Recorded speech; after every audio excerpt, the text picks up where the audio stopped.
Okay, I hope everybody can see the screen and you can hear me as well, right?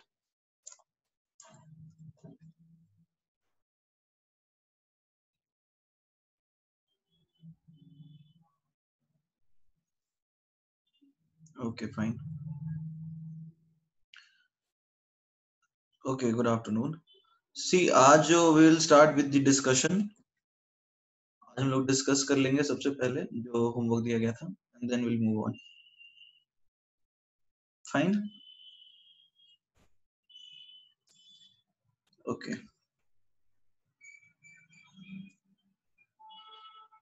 Fine. So I think exercise 1 was your homework, right? Everybody, please respond. Exercise 1 was your homework, right? Okay. 1 to 35. Correct. 1 to 35. Fine. तो let us come to exercise 1, 1 to 35. Exercise 1 में 1 से लेके 5 में कोई doubt है? Exercise 1, 1 से 5.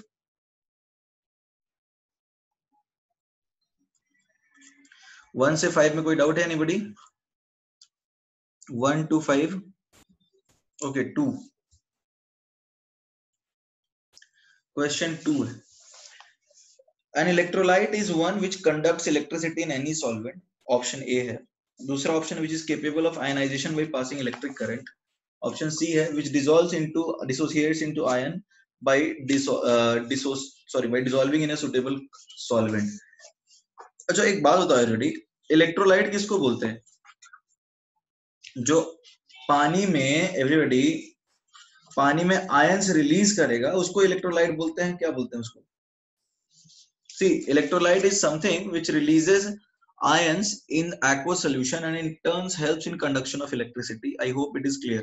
Electrolyte वो है जो पानी में इलेक्ट्रिसिटी को कंडक्ट करे. ठीक है. नाउ कथन as a question, why not B?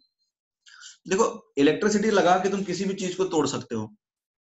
Is that clear? Electricity लगा के तो तुम किसी भी चीज को तोड़ सकते हो. जैसे तुम एसिटिक एसिड को भी डिसोसिएट करा सकते हो पूरी तरह से. तुम ऐसे भी मॉलिक्यूल को डिसोसिएट कर सकते हो तो कभी ना टूटता हो. तो उस हिसाब से यदि इलेक्ट्रिक करंट लगा के तोड़ने की बात हो तो सब कुछ इलेक्ट्रोलाइट ही है. इलेक्ट्रोलाइट तो वो है ना जो बिना इलेक्ट्रिसिटी लगाए ही करंट कंडक्ट करे, right? So electrolyte is something which will conduct electricity bye spontaneously dissociating into ions. So what is the correct response? कथन बताओ क्या होगा सही आंसर? सी. ठीक है, इसमें और किसी को डाउट है? ठीक है, 1 to 5 में और किसी को कुछ है? Okay, 6 to 10. 6 to 10. Okay, Aditya says 9. Fine. 9. A gas at 1 atm is bubbled through a solution containing a mixture of 1 molar X minus 1 molar Z minus at 25 degree Celsius. ठीक है. देखो, अभी रिडक्शन पोटेंशियल तुम्हें लिखा है, reduction potential दिया है, standard reduction potential मान लो क्योंकि 1 मोलर है. Z greater than Y and greater than X. Just a minute. Z greater than Y greater than X. अब तुमने एक गैस को बबल किया, ठीक है? ठीक है ना एवरीबॉडी? तो अब यहाँ पर तुमने x माइनस वाई माइनस और z माइनस तीनों को कर दिया है. ठीक है. तो रिडक्शन पोटेंशियल सबसे ज्यादा किसका है? रिडक्शन पोटेंशियल सबसे ज्यादा z का है. तो z ऑक्सीडाइजिंग एजेंट हुआ एवरीबॉडी. इज दैट क्लियर और नॉट? z ऑक्सीडाइजिंग एजेंट हुआ ना. ओके. अब तुमने गैस y बबल किया है. गैस y बबल किया है कहां पे? तो तुम समझ सकते हो कि ऑक्सीडाइजिंग एजेंट जो है वो सबसे अच्छा Z है और फिर Y है फिर X है. Is that clear? This is best oxidising agent और ये सबसे बेकार है. This is most poor oxidising agent. यहाँ तक किसी को कोई तकलीफ तो होनी नहीं चाहिए. एवरीबॉडी ये बात तो समझ में आ रही है ना सबको? एसआरपी हाईएस्ट का मतलब बेस्ट ऑक्सीडाइजिंग एजेंट और एसआरपी लीस्ट का मतलब लीस्ट और you can say worst oxidising agent. I hope it is clear to everyone. तो अब जब एक बात बताओ, तुमने y को डाल दिया सोल्यूशन में और वहां पे x माइनस है और z माइनस है, तो क्या ये z माइनस को ऑक्सीडाइज करेगा y? एवरीबॉडी, z माइनस को ऑक्सीडाइज करेगा? एवरीबॉडी, z माइनस को ऑक्सीडाइज करेगा या नहीं करेगा? नहीं करेगा, क्योंकि y जो है उससे बेहतर ऑक्सीडाइजिंग एजेंट z है. तो x माइनस को ऑक्सीडाइज करेगा क्या? Everybody y is a better oxidising agent as compare to x, क्योंकि SRP के बेसिस पे हम ये बात कर पा रहे हैं। तो y किसको ऑक्सीडाइज करेगा बताओ? तो हम ऐसा बोल सकते हैं कि y विल ऑक्सीडाइज, ठीक है ना everybody, x minus and not z minus. ये बात सबको समझ में आ रही है? Which is option A. Everybody is it clear और नॉट? किसी को डाउट हो तो पूछ सकते हो। Is it clear? किसने पूछा था? Aditya, is that clear to you? अरे हाँ है ना, कुछ तो बोलो। नेक्स्ट 10 से 15। अरे 10 से 15, 5 शुड हैव 2 आंसर। 5 का 2 आंसर होना चाहिए। क्यों? देखते हैं सर्वेश। क्वेश्चन नंबर 5 है, एक हाफ रिएक्शन है, A plus electron forms A minus, A plus electron forms A minus. इसमें लिखा है it has high negative reduction potential. It has high negative reduction potential मतलब इट इज वेरी नेगेटिव। मतलब इसका क्या समझते हो सर्वेश? रिडक्शन पोटेंशियल काफी ज्यादा नेगेटिव है, तो तुम इसका क्या मतलब समझ रहे हो कि इसकी ऑक्सीडाइज करने की टेंडेंसी है या नहीं है?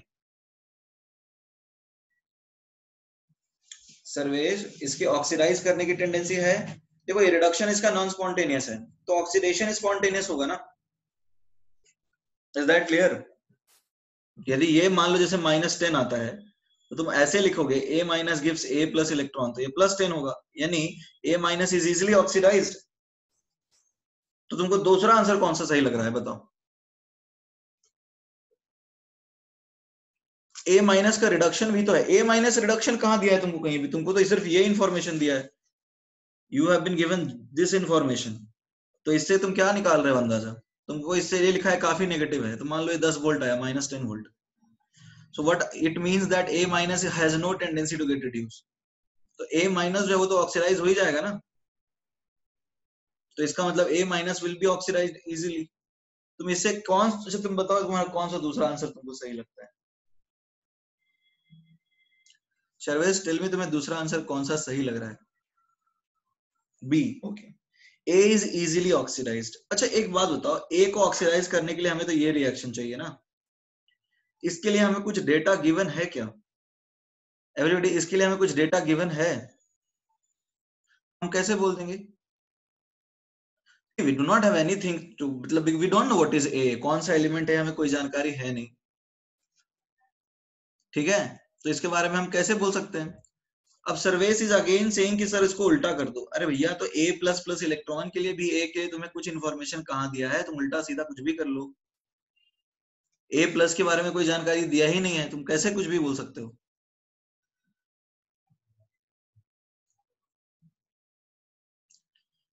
Is that clear? तो आंसर जो इसका सही है वो सर्वेस बताओ कौन सा ऑप्शन सही हो रहा है? सिर्फ और सिर्फ डी सही हो रहा है। इज दैट क्लियर और नॉट? चलिए आगे बढ़ जाते हैं। नेक्स्ट बताइए 10 से लेके 15 तक।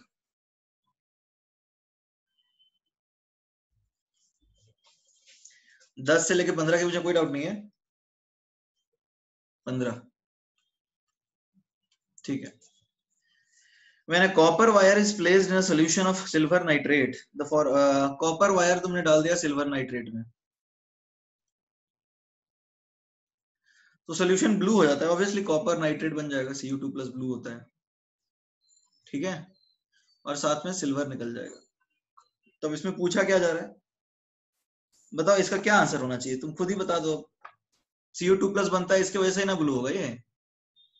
एवरीबॉडी, Cu2 प्लस बन रहा है, इसके वजह से ब्लू होगा, तो ए आएगा आंसर। चलिए और किसी को समस्या है तो बताइए। 16,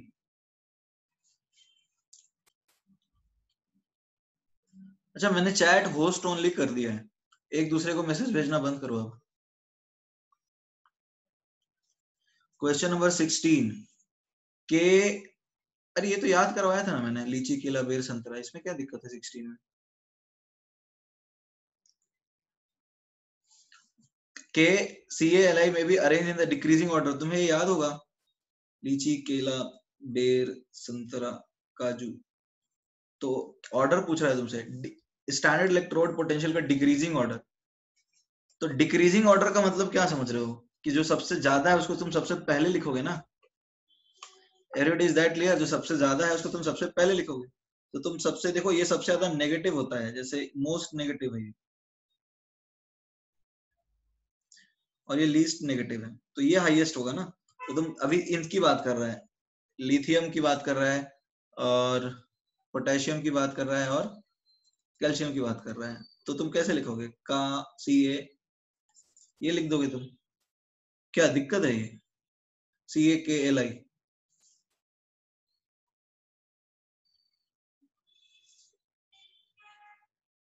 is that clear? Next 17 to 20,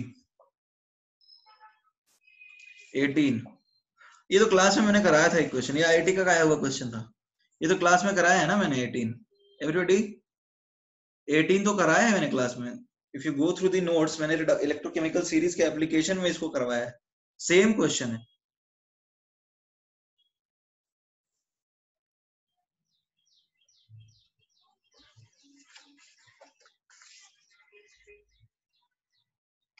okay 19 से लेके मतलब 25 तक। 19 से 25, 24। ठीक है 24 करते हैं डिस्कस। 24 है और इलेक्ट्रोकेमिकल सेल। हमारे पास है silver AgCl, KCl, salt bridge AgNO3 से Ag+। तो एवरीबॉडी बताओ, ये वाला पार्ट इनसॉल्युबल है ना, और ये वाला तो सॉल्युबल है। ये वाली बात सब समझ पा रहे हैं क्या, या नहीं समझ पा रहे हैं? सब समझ पा रहे हैं बात? ठीक है, बहुत अच्छी बात है फिर तो। क्योंकि देखो यहाँ पे KCl डाला हुआ है इसलिए इनसॉल्युबल है। तो हम लिखेंगे कैसे? Ag solid plus Cl minus gives AgCl solid plus electron. Now talking about cathode. देखो कैथोड में क्या होगा, कैथोड में Ag प्लस को हम लिख सकते हैं, क्योंकि अरे wait wait just a minute, hang करने की समस्या है, एक मिनट रुक जाओ।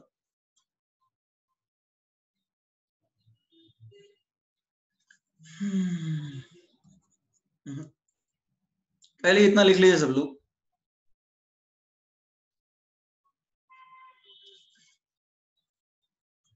डन। थोड़ा सा स्क्रीन शेयरिंग स्टॉप हो जाएगा थोड़ी देर के लिए, प्लीज वेट।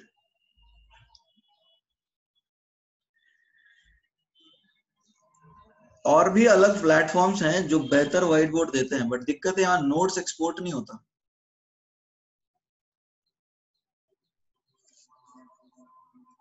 वहां पर जो नोट्स है ना वो एक्सपोर्ट नहीं होता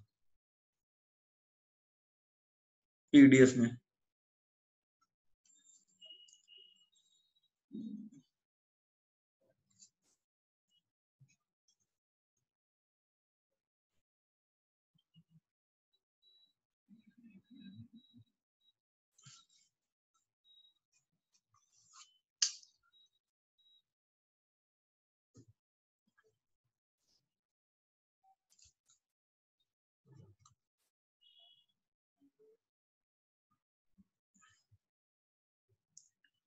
स्क्रीनशॉट ले करके डालने में बड़ा टाइम लगता है, बहुत मेहनत करता है।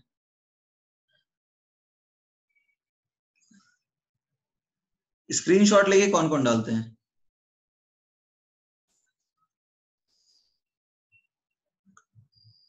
स्क्रीनशॉट लेना यार मेहनत का काम है।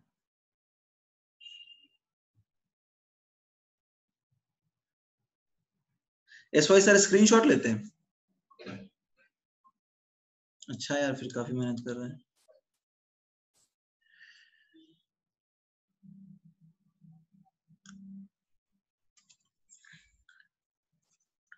ये तो चल नहीं रहा।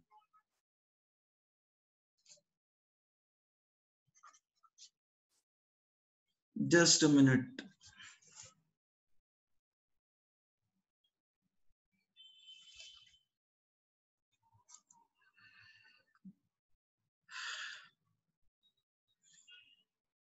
फोटो ऑप्शन, एक सेकंड रुक जाओ। अरे जूम का व्हाइट बोर्ड यूज कर सकते हैं, बट उस पर फिर एक्सपोर्ट नहीं होता ना।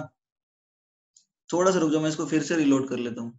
जूम का व्हाइट बोर्ड एक्सपोर्ट नहीं होता पीडीएफ में, उसमें इमेज सेव करके फिर पीडीएफ में बनाओ, उसके बाद आता है।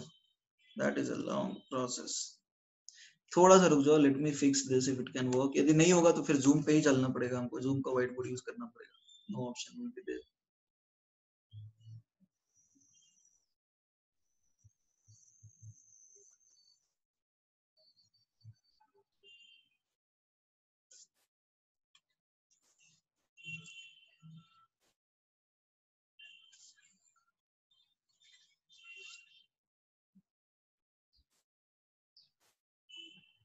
I know nothing. थोड़ा सा रुक जाओ. It will take 2 to 3 more minutes. If it doesn't work, we'll get back to the Zoom screen.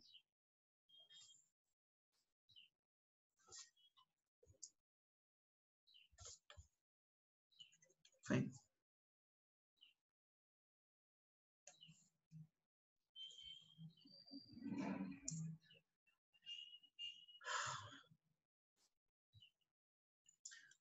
Fine. I hope you can see it now.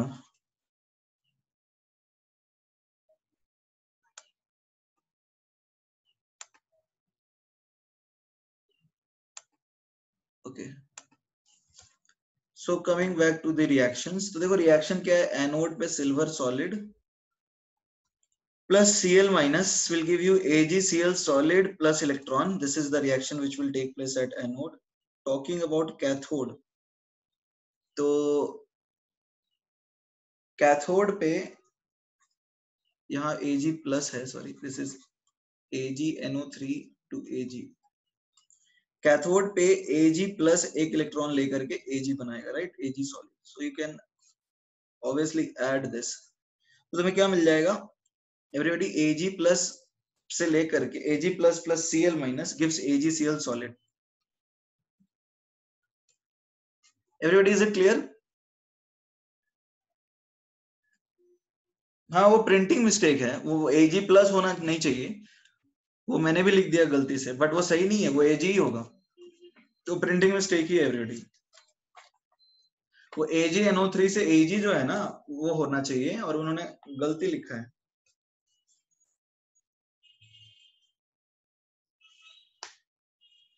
और उन्होंने आंसर कुछ और दिया है क्या?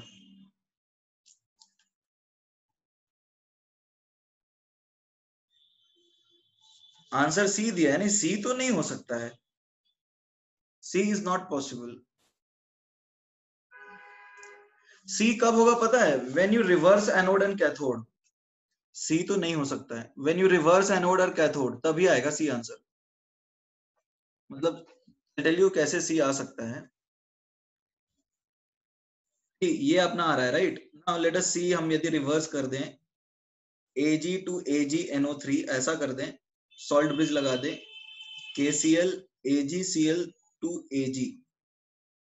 तो अब यहाँ पे देखो क्या है, 0 से ये +1 और ये +1 से 0. अब रिएक्शन देखो क्या होगा. अब यहाँ पे रिएक्शन की बात हम यदि कर लेते हैं तो आ जाएगा तुम्हारा वो. एक सेकंड रुक जाओ, है ना? तो एनोड पे देखते हैं रिएक्शन क्या होगा इस बार. Ag to Ag plus plus electron. Cathode पे क्या है?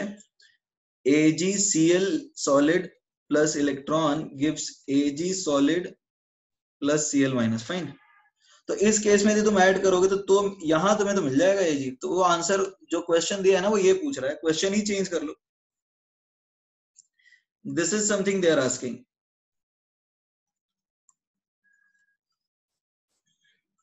ये पूछ रहा है, क्वेश्चन चेंज कर लो, ये इसके हिसाब से आएगा वो.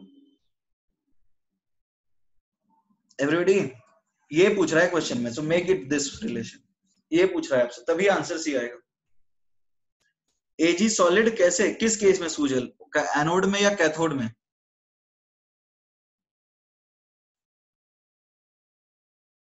कैथोड में Ag सॉलिड ही लेंगे ना. अरे सिल्वर ऑक्सीडाइज होगा तो सॉलिड ही लेंगे, क्या लेंगे वहां पे? सिल्वर सॉलिड ही लेंगे. अरे जब Ag प्लस में ऑक्सीडाइज हो रहा है तो सिल्वर क्या लेंगे यहाँ पे? सैचुरेटेड। अरे सैचुरेटेड है तो यहाँ पर 0 से +1 में तो जाएगा ही ना। हमने इनसॉल्युबल का केस नहीं लिखा है वहां पे। तुम्हें क्या डाउट है? अनम्यूट कर दूं तुम्हें? तो अनम्यूट कर रहा हूं, बताओ क्या बोलना चाह रहे हो?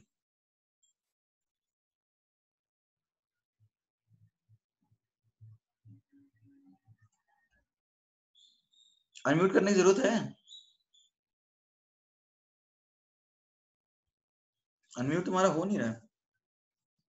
तुमने माइक ऑफ कर रखा है क्या? ठीक है, कोई दिक्कत नहीं, फिर समझ गए तो। वेदांत बोल रहा है इलेक्ट्रोलिटिक सेल बन जाएगा। हाँ तो इलेक्ट्रोलिटिक सेल बन जाएगा, हमें उससे क्या मतलब है? जो सेल दिया रहेगा उसके हिसाब से हम रिएक्शन लिखेंगे ना। जो सेल हमें दिया रहेगा हम उसके हिसाब से रिएक्शन लिखेंगे। नेक्स्ट बताइए, नेक्स्ट बताइए। क्वेश्चन में इलेक्ट्रोकेमिकल सेल पूछा है, ओके देन क्वेश्चन ही गलत है आपका। अच्छा एक बात बताओ, इलेक्ट्रोकेमिकल सेल तुम कैसे बोल सकते हो सुजल? सुजल नहीं, वेदांत, तुम कैसे बोल सकते हो कि इलेक्ट्रोकेमिकल सेल से ये बन जाएगा electrolytic cell? How can you say on the basis of that? Concentration के बिना कैसे बोल सकते हो?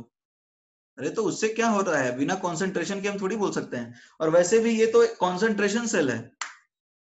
अरे एनोड कैथोड रिएक्ट मतलब रिप्लेस भी किया तो है, तो ये कॉन्सेंट्रेशन सेल। इलेक्ट्रोलिटिक सेल तब होगा जब ई सेल पॉजिटिव होगा। हम तो बिना कॉन्सेंट्रेशन के नहीं बोल सकते ना अभी भी। Is that clear?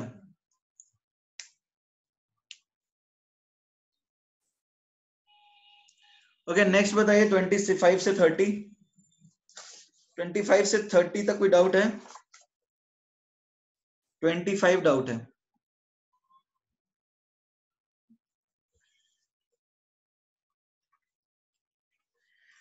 The oxidation potential be defined with reference to Ag plus half cell. देखो ऑक्सीडेशन डिफाइन कर रहे हैं Ag से Ag प्लस के लिए, ठीक है?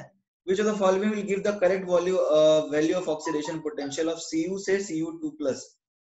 देखो तुम्हारा रेफरेंस बना दिया गया इन्होंने Ag से Ag प्लस, ये तुम्हारा अब रेफरेंस है। Now consider this to be reference, ठीक है? अब पूछा क्या जा रहा है, और इसका पोटेंशियल इन्होंने क्या रखा है? इसका पोटेंशियल रखा है इन्होंने 0 वोल्ट, ठीक है? Which of the following will give the correct value of oxidation potential of Cu to Cu2 plus? ठीक है, तो अब देखो क्वेश्चन में करना क्या है, तुम्हें Ag से Ag प्लस को सब्ट्रैक्ट कर दो, और क्या? ये समझ में आ रहा है नहीं आ रहा? Pranav, is that clear? देखो एक्चुअली में रेफरेंस क्या होता है, जैसे मान लो तुम जैसे फिजिक्स में पढ़ते हो, कहीं भी पढ़ते हो, यदि कोई ऑब्जेक्ट यहाँ पे है तो उसका पोजीशन तुम क्या बताओगे? रेफरेंस है x minus 0। Is that clear? और यदि तुम्हारा रेफरेंस 0 है तो तुम्हारा वो एग्जैक्ट वैल्यू आ जाता है। तो यहाँ भी तुम्हें करना क्या होगा, Cu से Cu2 प्लस का 0.34 है, minus 0.34। Is that clear? Minus 0.34 है, और उसमें तुम सब्ट्रैक्ट कर दोगे तो माइनस माइनस प्लस हो जाएगा। तो तुम्हारा एग्जैक्ट वैल्यू जो आएगा वो आएगा माइनस 0.34 माइनस माइनस 0.8। तो ये समझ में आ रहा है? प्लस 0.46 आ जाएगा। एवरीबडी, इज दैट क्लियर और नॉट? प्रणव, तुम्हें समझ में आया? किसने पूछा था ये? Pranav Pawar, is that clear? Okay next बताइए, नेक्स्ट नेक्स्ट नेक्स्ट 34। 34 के पहले किसी का कुछ नहीं है ना? Okay 31। 31 okay, the potential of the cell containing two hydrogen electrodes as represented below. Platinum H2 gas H plus 10 की पावर माइनस 6 मोलर से H plus 10 की पावर माइनस 4 मोलर से H2 gas platinum solid. Fine. अब देखो ये इस तरह के क्वेश्चन हमने काफी सॉल्व किए हैं एवरीबॉडी। हमने इस तरह के क्वेश्चन काफी सॉल्व नहीं किए क्या? ये तो बहुत इजी है, मतलब हमने तो काफी सारे अलग अलग चीजें रख ली थी, पर फिर भी तो यहाँ पे H2 का तो कुछ भी नहीं दिया ना एवरीबॉडी, H2 का तो कुछ भी नहीं दिया पार्शियल प्रेशर, तो हमको ये मानना है 1। इज दैट क्लियर और नॉट? हमें यहाँ पर कुछ भी नहीं दिया है तो हम तो 1 ही मानेंगे, क्योंकि नहीं दिया है तो अपना रेफरेंस मान लेते हैं। अब एनोड के रिएक्शंस हम लोग लिख देते हैं, आसान है।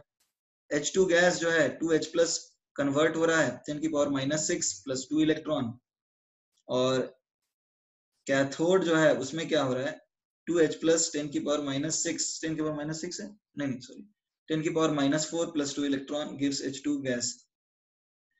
Everybody clear? तो अब देखो क्या है 2H प्लस 10⁻⁴ से 2H प्लस 10⁻⁶, रिएक्शन कोशेंट क्या आ जाएगा 10⁻⁶ का स्क्वायर अपॉन 10⁻⁴ का स्क्वायर। ठीक है, अब सॉल्व कर देना इसको। सेल क्या आएगा E नॉट तो 0 है, minus 0.0591 by 2 log this is 10⁻⁻12 upon 10⁻⁸, तो माइनस 0.0591 बाई 2 ये आ जाएगा 10⁻⁴, तो ये आएगा माइनस 0.0591 इंटू 4 कर लो, -4 इनफैक्ट। ठीक है, तो ये आ जाएगा तुम्हारा 31 का क्या आंसर बन रहा है, 31 का आंसर बन रहा है सी, दैट इज 0.118 वोल्ट। ठीक है, किसने पूछा था, किसका डाउट था ये? ठीक है ना, नेक्स्ट बताइए 31 के बाद, 31 के बाद ये लिखना है क्या? Do you want to write this? ये लिखना है क्या? Should I scroll down? किसने पूछा था, मैं भूल गया। लिखना है ये? ठीक है, स्क्रॉल कर देता हूँ। Okay, now come to 34। देखो 34 में क्या है, the standard electrode potential of Cu2 plus to Cu, Cu2 plus से Cu स्टैंडर्ड इलेक्ट्रोड के लिए बात कर रहा है ये दे रखा है इसका E नॉट 0.34 वोल्ट। तो अब पूछ रहा है कि इलेक्ट्रोड पोटेंशियल क्या आएगा जब देखो, तो यहाँ बड़ा आसान है, ई सेल होता है E not minus 0.0591 by 2 log 1 by concentration of Cu2 plus, तो ये 0.34 माइनस 0.0591 बाई 2 प्लस कर देते हैं लॉग Cu2 प्लस का concentration.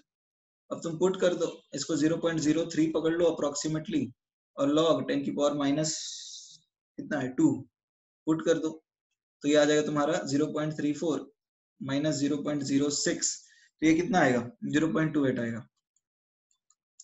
Everybody is that clear और नॉट? अरे हाँ ना, कुछ बोलो। 35 में भी डाउट है क्या? 35 डाउट है किसी का? ठीक है, तो आगे बढ़ जाए हम लोग। ओके ठीक है, सो लास्ट क्लास में देखो हमने क्या चालू किया था, हमने चालू किया था इलेक्ट्रोलिसिस। ठीक है एवरीबॉडी, हमने लास्ट क्लास में चालू किया था इलेक्ट्रोलिसिस।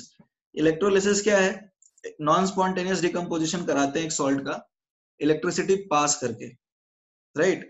नॉन स्पॉन्टेनियस डिकम्पोजिशन कराते हैं एक सॉल्ट का इलेक्ट्रिसिटी पास करके, और इसमें दो एस्पेक्ट्स होते हैं। तो हम ये पता करते हैं कि प्रोडक्ट कौन से बनेंगे, like what will be the product at anode, what will the product at cathode. दूसरी चीज है एनोड पे ऑक्सीडेशन होता है, राइट, और कैथोड पे रिडक्शन होता है। एनायन एनोड पे आते हैं और कटायन कैथोड पे आते हैं। उसके बाद हमने सीखा था एक ऑर्डर, याद है तुम्हें, SOCBI, ठीक है, और एनोड पे मोस्ट स्पॉन्टेनियस ऑक्सीडेशन होता है, कैथोड पे मोस्ट स्पॉन्टेनियस रिडक्शन होता है। तो इस तरह का सेल होता है, मान लो जैसे ये पॉजिटिव है और ये नेगेटिव है, तो तुमने पॉजिटिव टर्मिनल के साथ इसको कनेक्ट किया तो इसके ऊपर पॉजिटिव चार्ज आएगा, तुमने इसको नेगेटिव टर्मिनल के साथ कनेक्ट किया तो इसके ऊपर नेगेटिव चार्ज आ जाएगा, और दोनों को सेम सॉल्यूशन में रख देंगे। तो उसके बाद कटायन, तो अब ये बताओ जहां पर पॉजिटिव लगाया वो क्या है, एनोड है या कैथोड? एवरीबॉडी एवरीबॉडी, जहां पॉजिटिव लगाया वो एनोड है, अनायन अट्रैक्टिंग, और जहां नेगेटिव लगाया वो कैथोड है, यानी कटायन अट्रैक्टिंग। ठीक है ना, अब तो ये बात सबको समझ में आ ही गई होगी। ओके देखो, अब हमने लास्ट क्लास में एक बात की थी कि इलेक्ट्रोलिसिस इन एक्वस सॉल्यूशन, ये याद होगा तुम्हें? हमने लास्ट क्लास में एक बात की थी इलेक्ट्रोलिसिस इन एक्वस सोल्यूशन की। तो एक्वस सोल्यूशन में क्या होता है, इलेक्ट्रोलिसिस इन एक्वस सोल्यूशन, हमने एक चीज सीखा था कि एस ब्लॉक एलिमेंट्स का हम इलेक्ट्रोलिसिस करेंगे, एक्स ब्लॉक एलिमेंट का हम इलेक्ट्रोलिसिस करेंगे, तो क्या कैथोड पे कभी भी वो एलिमेंट मिलेंगे क्या एवरीबॉडी? पानी में हम एस ब्लॉक एलिमेंट के इलेक्ट्रोलिसिस करते हैं तो हमें कैथोड पे एस ब्लॉक वाले एलिमेंट कभी भी मिलेंगे? हमने लास्ट क्लास में पढ़ा था।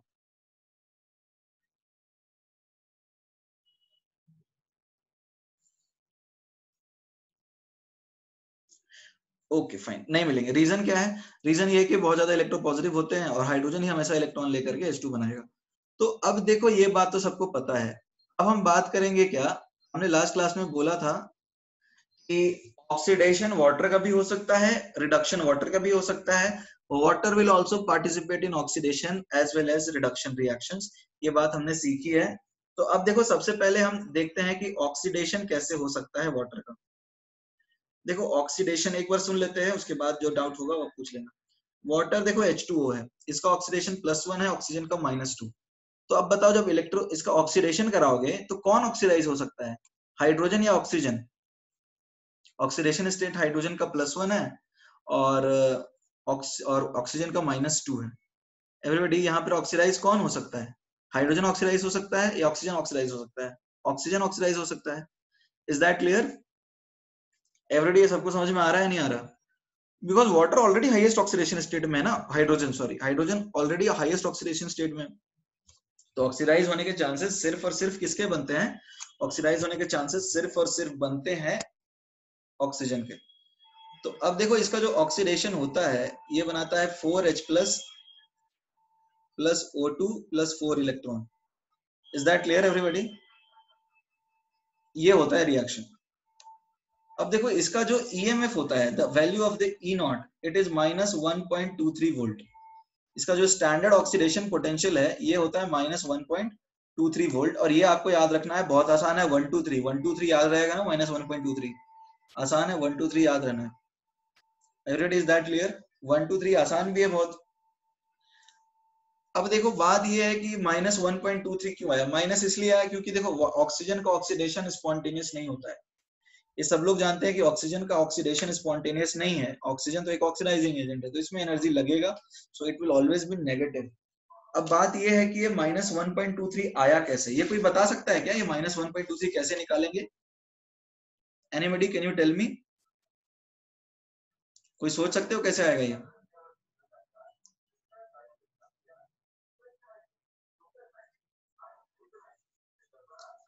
देखो एक्चुअली में यहाँ पे भी होता यही है, रिएक्शंस ही ऐड करते हैं। OH minus aqueous basically delta G add करके ही निकालते हैं। OH माइनस जब H2O में कन्वर्ट होता है liquid plus O2 plus 4 electron में, तो इसका जो E नॉट होता है वो होता है -0.4 वोल्ट। ठीक है, फिर हम बात करें 4H2O लिक्विड जो है 4H प्लस एक्वस प्लस, देखो डायरेक्टली तुमसे तो नहीं पूछेगा बट एडवांस में कई बार इस तरह से पूछ देते हैं कि डेटा दे देंगे तुम्हें और बोलेंगे दिस इज लेट से डेल्टा G01, तो इसके बेसिस पे निकालो। वैसे तुम यही याद रखते हो तो काफी है, इसकी जरूरत नहीं है इसका प्रूफ का। फिर क्या है 2H2O liquid 4H plus plus O2 plus 4 electron. तुम्हें लग रहा है कि कुछ ऐड करने पे मिल रहा है? यहाँ पे इन दोनों को ऐड कर दो एवरीबॉडी, इन दोनों को ऐड कर दो, तो this is delta G3 not, तो तुम्हें मिल जाएगा third reaction. Everybody is that clear? Yes और नो?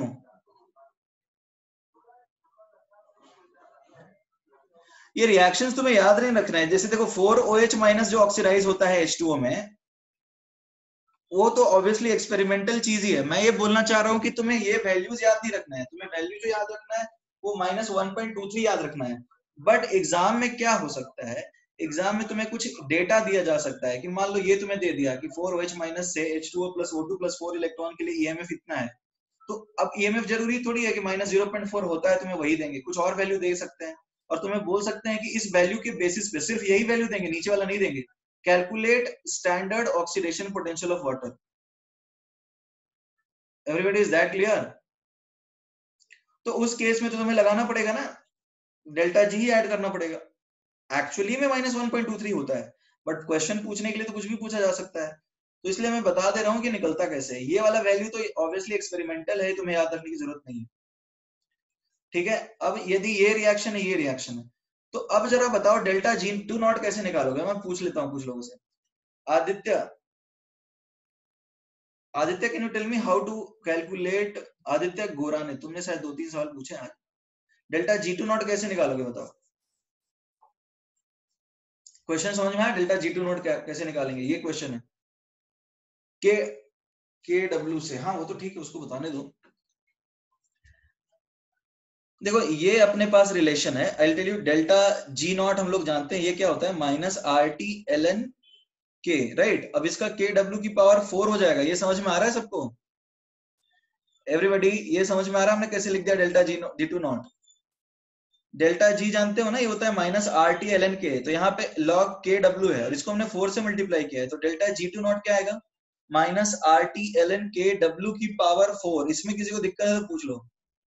ये समझ में आ रहा है कि पावर 4 कैसे लिख दिया? क्योंकि 4 मल्टीप्लाई किया है तो के डब्ल्यू से के डब्ल्यू की पावर 4 हो जाएगा। और डेल्टा, अब जी वन नॉट तो minus N F E naught से निकल जाएगा, और डेल्टा डी थ्री नॉट भी वैसे ही निकल जाएगा। तो अब मैं इसको स्क्रॉल करूंगा, आप लोग लिखना है तो लिख लीजिए जल्दी। I am again telling you कि ये तुमको याद करने की जरूरत नहीं है, बट एग्जाम में पूछा जा सकता है, ठीक है। तो आप याद रखिए, बेहतर है, मतलब याद मत रखिए, स्टेप्स देखिए कैसे करना है। ये वैल्यू याद रखने की जरूरत नहीं है, बट हाँ माइनस 1.23 याद रखना है।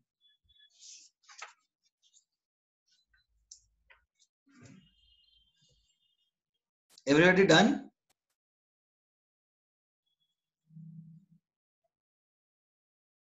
ओके, तो अब आगे बढ़ जाते हैं हम लोग। देखो आसान है, डेल्टा जी थ्री नॉट क्या है? डेल्टा जी थ्री नॉट के लिए हम लिख सकते हैं minus 4 F E three not, और डेल्टा जी वन क्या है? माइनस 4, देखो 4 ही है ना यहाँ पे, एफ ई वन नॉट, और ये आ जाएगा क्या? माइनस आर टी लॉग ई के डब्ल्यू की पावर 4। तो अब देखो ये वैल्यू सब्स्टिट्यूट कर लो, 4 तो कैंसिल हो जाएगा, तो तुम्हें ई थ्री सिंपली क्या मिल जाएगा? यहाँ तो हर केस में 4 आ ही जाएगा। तो ई थ्री नॉट यदि तुम सॉल्व करते हो तो जो आएगा वैल्यू माइनस 1.23 वोल्ट आएगा। You can check if you want to see the exact values. ये सॉल्व करके देखना है तो यू कैन सॉल्व, देख लो करके सॉल्व, वैल्यू सब्स्टिट्यूट करना होगा। Anybody, are you interested in taking the exact value?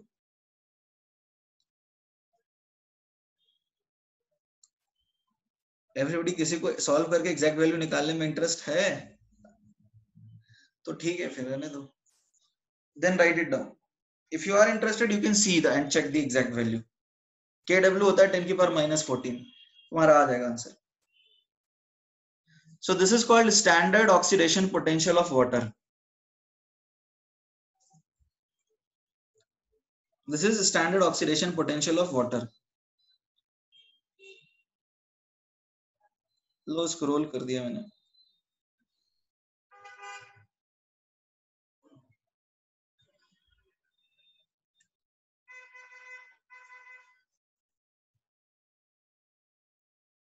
T T कहाँ पे है?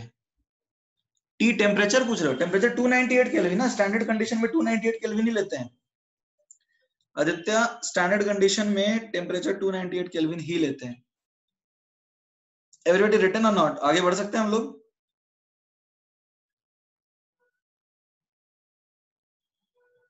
एवरीबॉडी रिटन और नॉट?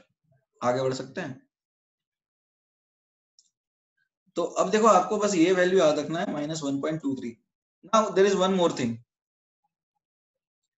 इसका जो ई सेल है या फिर ई ऑक्स बोलो, ये आएगा minus 1.23 E not minus 0.0591 by 4 log, देखो ये दोनों तो एक्टिव है नहीं, एच प्लस की पावर 4, तो ये आएगा minus 1.23 minus 0.0591 log h plus, so this is again pH dependent, so it is plus 0.0591 pH.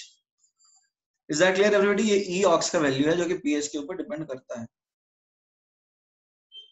Everybody, is that clear or not? Everybody say yes or no. Is it clear? अरे हाँ है ना, कुछ बोलो यार। ठीक है आगे बढ़ जाए। Fine, now let us move to the standard reduction potential of water. देखो स्टैंडर्ड रिडक्शन पोटेंशियल की बात कर रहे हैं, तो यहाँ +1 है, ये -2 है। तो एवरीबॉडी इस बार बताओ रिड्यूस कौन होगा? एवरीबॉडी इस बार बताओ रिड्यूस कौन होगा, हाइड्रोजन या ऑक्सीजन? हाइड्रोजन ही रिड्यूस होगा। तो अब देखो हाइड्रोजन रिड्यूस करते हैं तो हमें मिलता है H2 gas plus 2OH minus, और यहाँ पे जो E नॉट होता है स्टैंडर्ड रिडक्शन पोटेंशियल, ये होता है -0.8274, जो कि एग्जैक्टली लोग लिखते हैं 0.83 वोल्ट। अब 83 तुम याद रख सकते हो, 83 तुम्हें एक और ये भी वैल्यू जो बिल्कुल याद रखना है, -0.83 वोल्ट होता है standard reduction potential of water. World cup से याद रख सकते हो। हाँ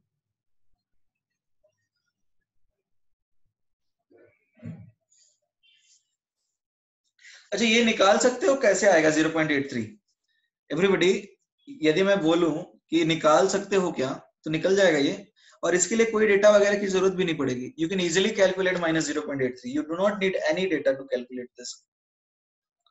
एवरीबॉडी, ये वैल्यू कैलकुलेट कर सकते हो क्या? एक्चुअली में इसको सॉल्व करने के लिए कोई डेटा नहीं चाहिए। जैसे पिछले बार क्या था, ऑक्सीडेशन पोटेंशियल के लिए तो OH माइनस से O2 का डेटा चाहिए था, यहाँ पे कोई डेटा नहीं चाहिए। You can calculate this -0.83। Try करो एक बार, आता है या नहीं आता।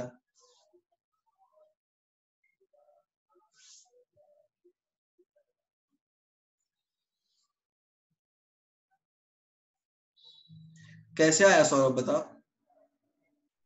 चैट बॉक्स में लिख के बताओ कैसे किया तुमने। कौन कौन से रिएक्शंस के डेल्टा जी ऐड किए?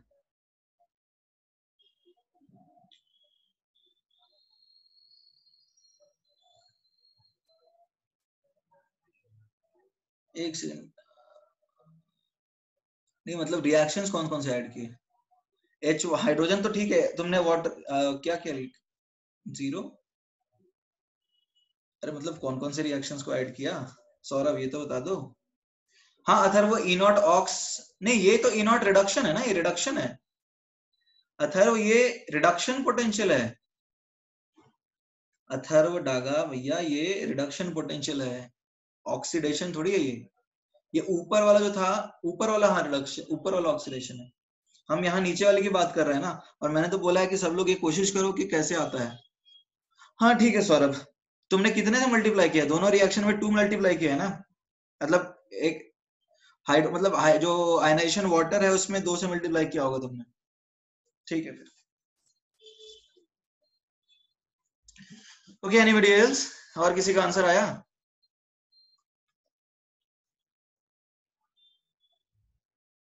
ओके ठीक है, एनीबॉडी एल्स? 2 लोग का आया आंसर अब तक।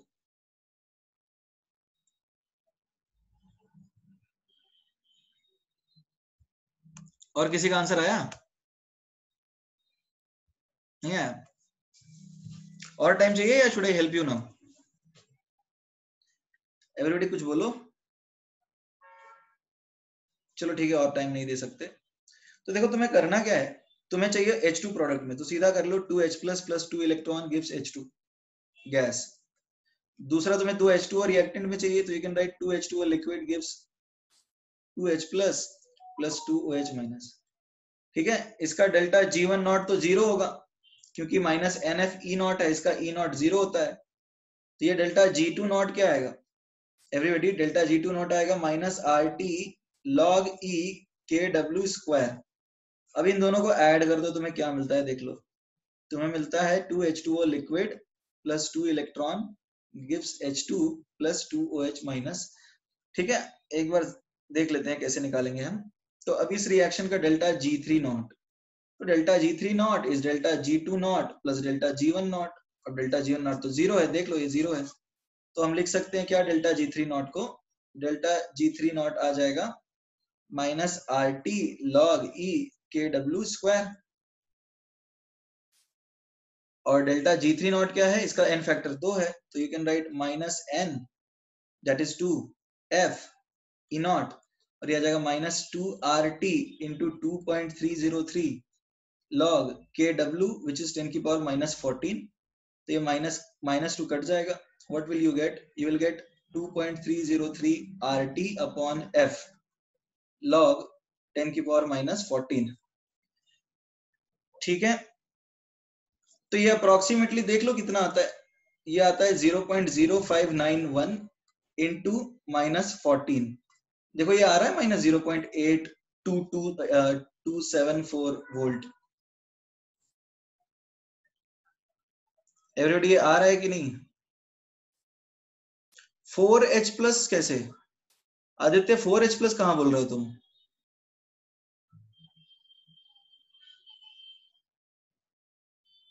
आदित्य 4H प्लस कैसे बोल रहे हो?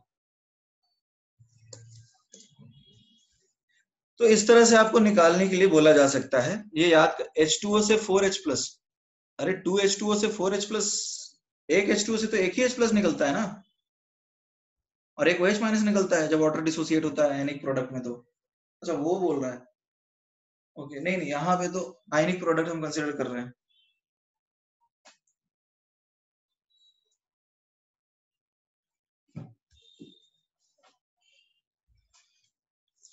एवरीबॉडी ये लिख लीजिए. आई होप इसमें किसी को डाउट नहीं है और सबको ये बात समझ में आ गई है.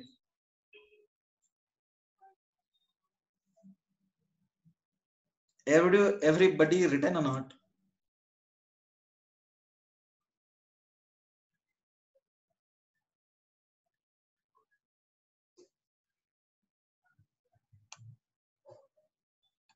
नीचे स्क्रॉल करें, स्क्रॉल इट डाउन. ठीक है, चलो आगे बढ़ते हैं. तो अभी यहाँ पर भी देखो, ये भी तो पीएच के ऊपर डिपेंडेंट है. This is again pH dependent. अब देखो क्या है, सेल आएगा ई नॉट, जो कि अपना कितना है -0.83 हम पकड़ सकते हैं approximately, -0.0591 upon 2 log OH minus की पावर 2, तो ये आएगा -0.83. देखो क्या आता है, -0.0591 log OH minus, so this will be -0.03 plus 0.0591 POH. Everybody clear है?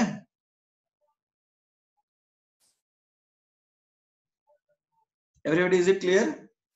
Okay.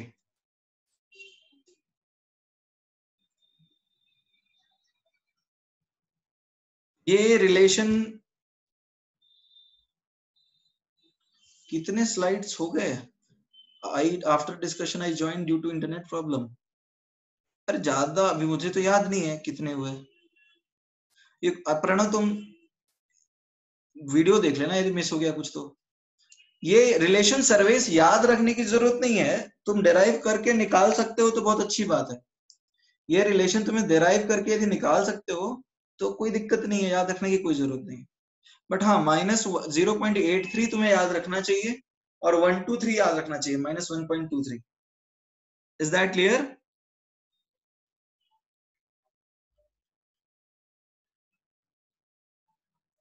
Everybody is that clear और नॉट? ओके. अब देखो एक क्वेश्चन मैं देता हूं तुम लोगों को, एकदम बेसिक से स्टार्ट करता हूं, धीरे धीरे आंसर करेंगे, धीरे धीरे आगे बढ़ेंगे. ठीक है, मान लो एक मेटल है, ठीक है, जिसका रिडक्शन पोटेंशियल -0.76 है और इसको हमने पानी में डाल दिया. ठीक है, E नॉट M2 प्लस से M ये है तुम्हारा दिया हुआ, दिस इज -0.76 वोल्ट. ठीक है, अब इसको यदि हम एक्वस सोल्यूशन में डाल देंगे और इलेक्ट्रोलिसिस करेंगे, this is M2 plus aqueous dipped in electrode, metal M है यहाँ पे. ठीक है, और ये वाली बात हो रही है कहाँ पे, कैथोड पे, और ये ऑब्वियसली एक्वस मतलब पानी भी है. तो upon electrolysis what will be product at cathode? तो ये बहुत आसान क्वेश्चन है.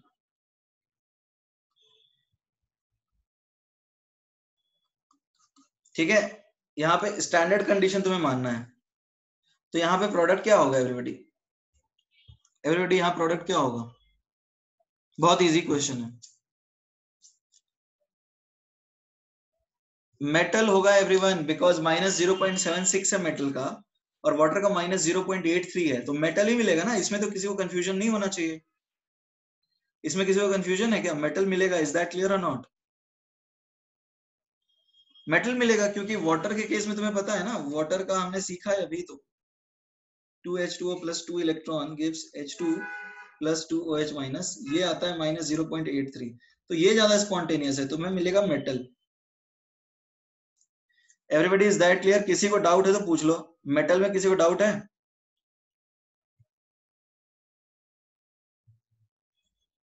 ओके तो अब सवाल है क्या मेटल हर कंडीशंस पे मिलेगा? एवरीबॉडी एवरीबॉडी क्या मेटल हर कंडीशन पे मिलेगा? अब मैं क्वेश्चन में चेंज कर रहा हूं थोड़ा सा। क्वेश्चन क्या लिखा है? If E0 M2 + 2M is equal to -0.77 volt, ठीक है, E0 reduction potential of water is -0.83 volt and 2.303 RT upon F is equal to 0.06। अब देखो ये क्वेश्चन थोड़ा सा अच्छा हो गया तुम्हारे लिए। Then calculate the pH range, calculate the pH range at which metal will be obtained, at which metal will be obtained at cathode। और दूसरा रेंज ये भी पूछा जा सकता है, कैलकुलेट, दूसरा तरीका ये भी पूछा जा सकता है कि calculate the pH range at which ये hydrogen will be obtained at cathode.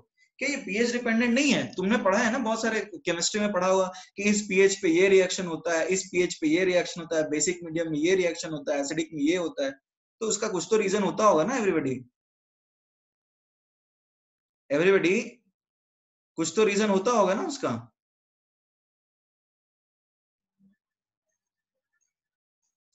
PH greater than 1, okay देखते हैं।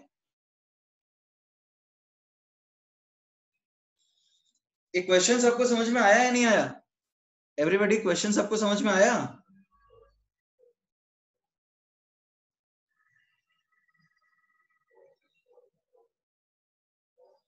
एवरीबॉडी क्वेश्चन समझ में आया या नहीं आया, ये तो बता दो। क्वेश्चन समझ में आ गया है? अरे हाँ या ना कुछ तो बोलो, please respond in the chat box. कुछ नहीं बोलोगे?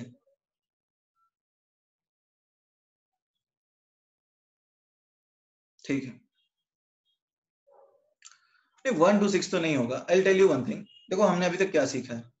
आई help you with the answer.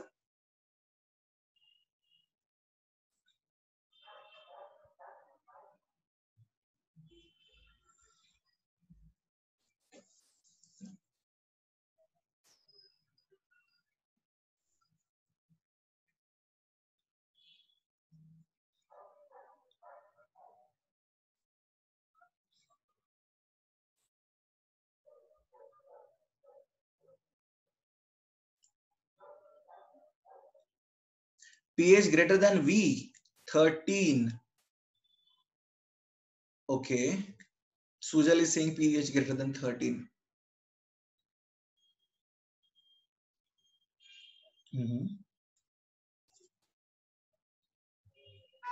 Greater than 10। Sujal तुम्हारा आंसर सही है, ठीक है। अब देखते हैं क्या है। एक्चुअली सुजल तुम्हारा ही आंसर सही है, I think so, let me check.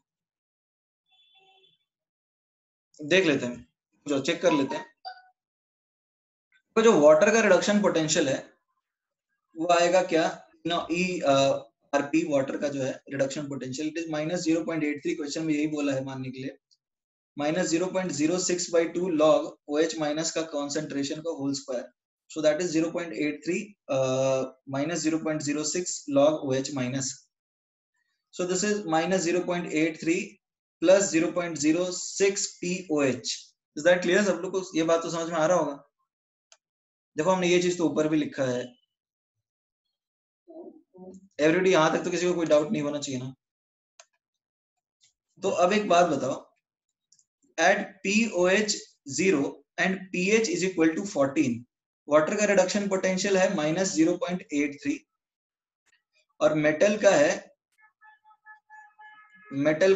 0.77। तो तुमको समझ में आ रहा होगा कि यहाँ तो मेटल मिलेगा। Everybody is that clear? PH number 14 पे मेटल मिलेगा, इज दैट क्लियर? तो ये इसका आंसर सही है, सुजल ने सही आंसर दिया था। हाँ, सुजल ने ही शायद 13 बोला था। हाँ हाँ, तो ये तो लिखा है ना, 0.8 ये लिखा है ना क्वेश्चन में, 2.303 RT/F को 0.06 पकड़ो, ये क्वेश्चन में लिखा है ना।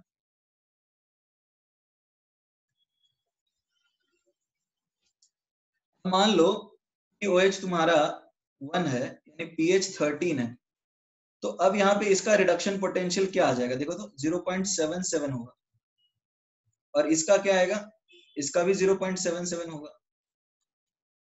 और इससे ज्यादा कर दोगे, इससे ज्यादा कर दोगे, जैसे POH 2 कर दिया, pH आ गया 12, तो वाटर का रिडक्शन पोटेंशियल तो कम होने लग जाएगा ना, ये आ जाएगा -0.73 वोल्ट। ठीक है, तो अब ये तुम्हें मिल जाएगा H2। Is that clear? तो तुम्हें pH क्या रखना चाहिए, pH ग्रेटर देन 13 पे तुमको मेटल मिलेगा। Is that clear? Equal pay दोनों बराबर बराबर मिलेंगे ना एवरीबॉडी। यदि pH 13 की बात करो तो दोनों बराबर मिल जाएंगे। तो आंसर क्या है, pH ग्रेटर देन 13 पे मेटल मिलेगा और pH लेस देन 13 पे हाइड्रोजन मिलेगा। Everybody make sense? समझ में आया नहीं आया?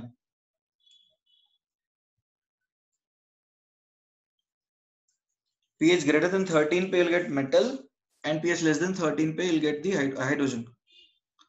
लिख लीजिए, write it down everyone.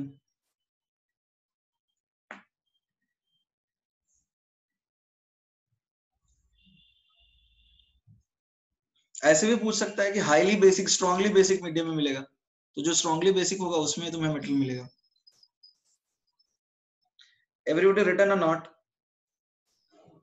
अरे लिखा या नहीं लिखा है तो बता दो। तो right it down Aditya, right it down, लिख लीजिए इसको।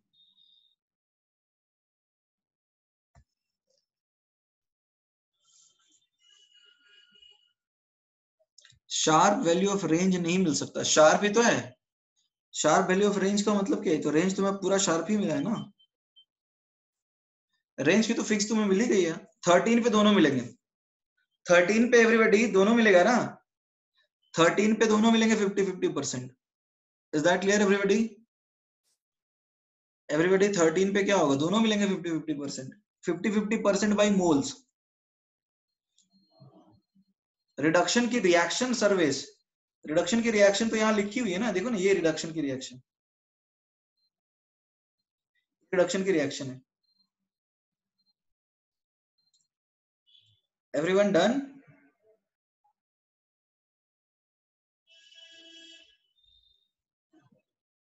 ओके ओके, देखो यहाँ पे एक और चीज है, पानी का ऑक्सीडेशन रिडक्शन कराने में एक और समस्या आ जाती है। How many of you heard the term over potential? ये टर्म किसने सुना है, ओवर वोल्टेज या फिर ओवर पोटेंशियल? ये टर्म सुना है किसी ने, ओवर वोल्टेज या फिर ओवर पोटेंशियल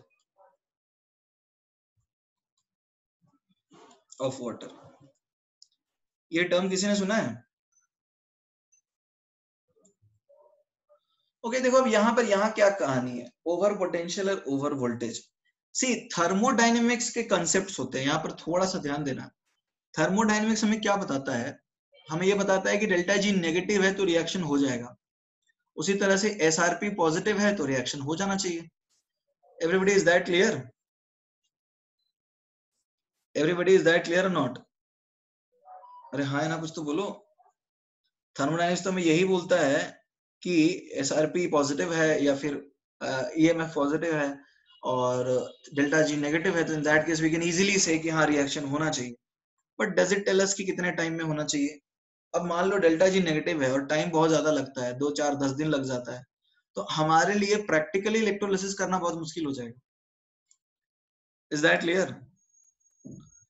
प्रैक्टिकली हमारे लिए इलेक्ट्रोलिसिस करना बहुत मुश्किल हो जाएगा यदि जैसे तुम इलेक्ट्रोलिसिस कर रहे हो और टाइम बहुत ज्यादा लग रहा है, ठीक है, तो उस केस में इलेक्ट्रोलिसिस करना बड़ा मुश्किल हो जाता है। तो वाटर का जो हम बोल सकते हैं स्टैंडर्ड रिडक्शन पोटेंशियल हमने लिखा है, वो अब तक हमने थर्मोडायनेमिक बेसिस पे लिखा है। थर्मोडायनेमिकली हमने बता दिया कि भैया ये होना चाहिए, डेल्टा जी यूज कर रहे थे, ठीक है, हर जगह तो हम यही बात कर रहे थे, ठीक है ना।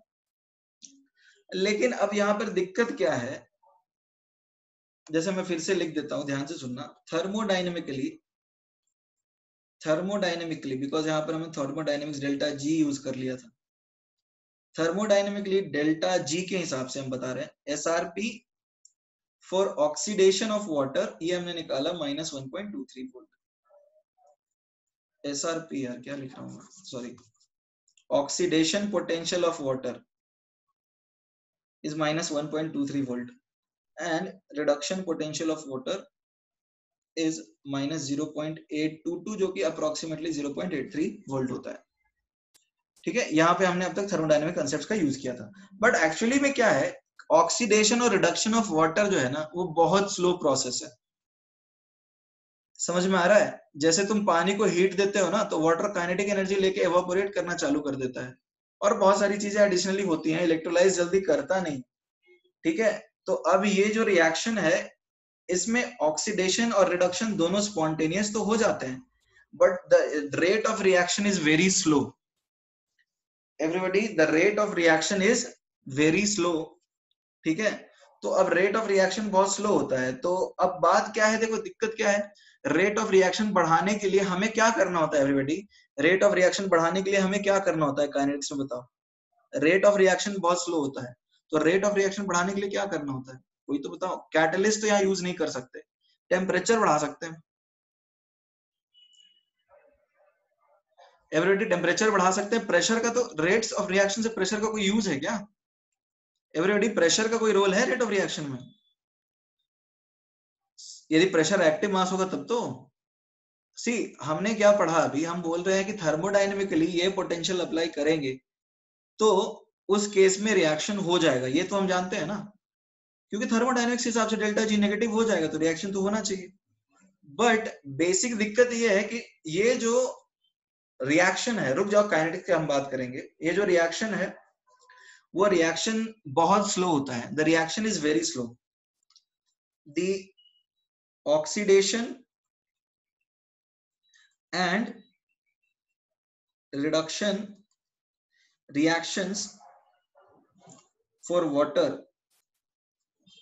at 298 Kelvin are very slow, बहुत धीरे होते हैं, और इतने धीरे होते हैं कि कोई प्रैक्टिकल रिजल्ट नहीं आ सकता, ठीक है।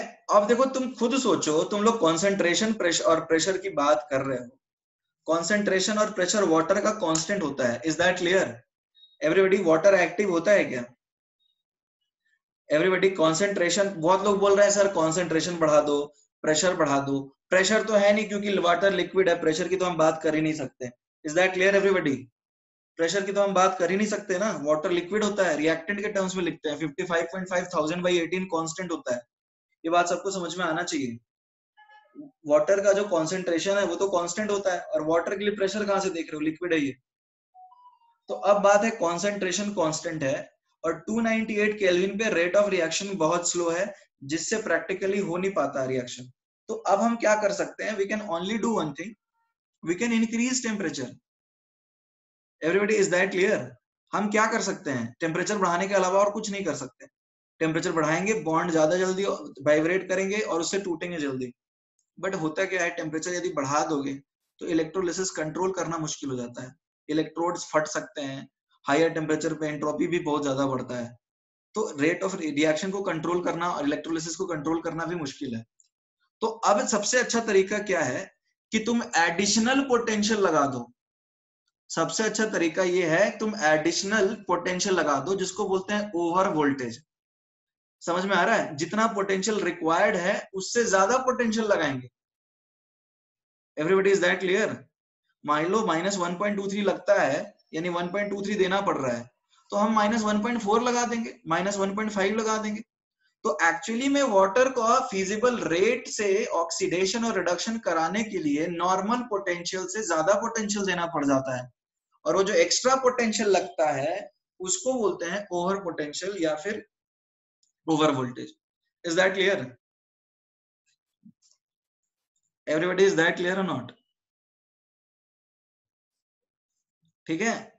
और जो एक्स्ट्रा पोटेंशियल लगता है उसको हम बोलते हैं ओवर पोटेंशियल। अब ओवर पोटेंशियल ज्यादा लगा दिया तो डेल्टा जी चेंज हो गया, थर्मोडायनेमिक्स चेंज हो गया। ठीक है, तो उससे फायदा हो जाता है। ओके, फर्स्ट तो let me explain it to you. Mathematically क्या समझाऊं इसमें तुम्हें? मैथमेटिकली यही है, एनर्जी बैरियर जो है वो चेंज हो जाता है। सी,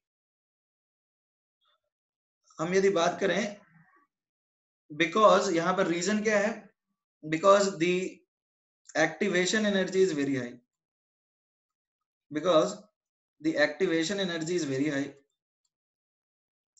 So what do we do? हम लोग करते क्या है? So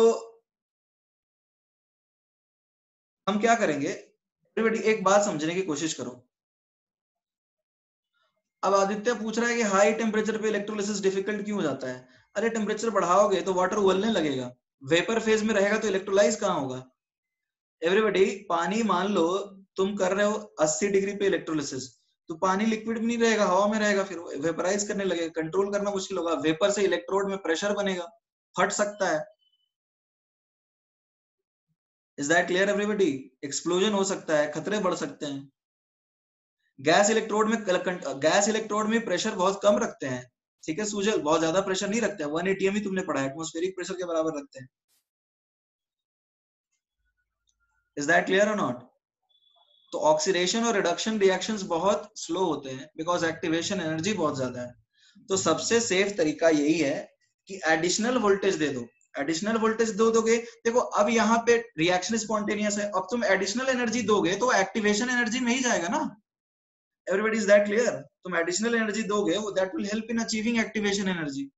so this additional energy is actually used in achieving activation energy बोल सकते हो, या फिर तुम बोल सकते हो कि इस नए ज्यादा लेट से किसी रिएक्शन को करने के लिए, एवरीबॉडी जरा समझने की कोशिश करो। मान लो एक रिएक्शन को करने के लिए डेल्टा जी आता है, डेल्टा जी आता है +100 किलो जूल, और तुमने -120 दे दिया, तुमने इसको कराने के लिए एडिशनल 120 किलो जूल एनर्जी दिया, तो एवरीबॉडी कहाँ जाएगा ये बाकी का 20 जूल कहाँ जाएगा? एवरीबॉडी, बाकी का 20 जूल एक्टिवेशन में हेल्प करेगा। Is that clear?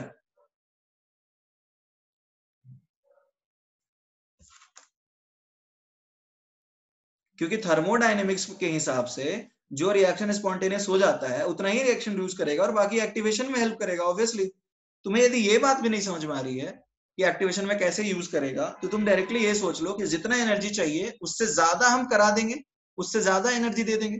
तो अब थर्मोडायनेमिक पैरामीटर्स चेंज हो गए, तो काइनेटिक एक्टिवेशन एनर्जी अपने आप कम हो जाएगा। यदि रिएक्शन ज्यादा स्पॉन्टेनियस है तो ऑब्वियसली एक्टिवेशन एनर्जी भी कम हो जाता है। Is that clear?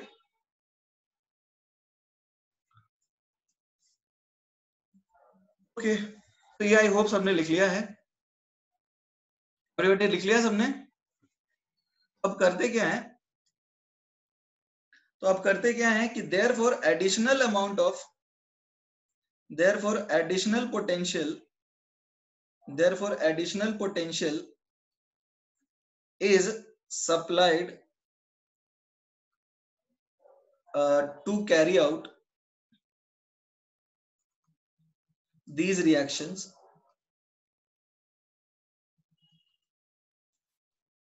and this additional potential, and this additional potential is called over potential. इस एडिशनल पोटेंशियल को हम बोलते हैं ओवर पोटेंशियल। ठीक है, अब ये ओवर पोटेंशियल क्या है? अब एक्चुअली जो वोल्टेज लगेगा इसमें, एक्चुअल वोल्टेज जो लगेगा let's say for oxidation, let's say for oxidation, वो क्या होगा? -1.23 + x वोल्ट। यहाँ पे x क्या है? X इज ओवर पोटेंशियल या फिर ओवर वोल्टेज बोल सकते हो, ठीक है everybody, this is called over potential और over voltage. Likewise actual voltage for reduction भी हम बोल सकते हैं इसी तरह से, एक्चुअल वोल्टेज फॉर रिडक्शन ये क्या आएगा, -0.83 प्लस एक्स वोल्ट, यहाँ पे एक्स क्या है, this is over potential for oxidation and this is over potential for reduction.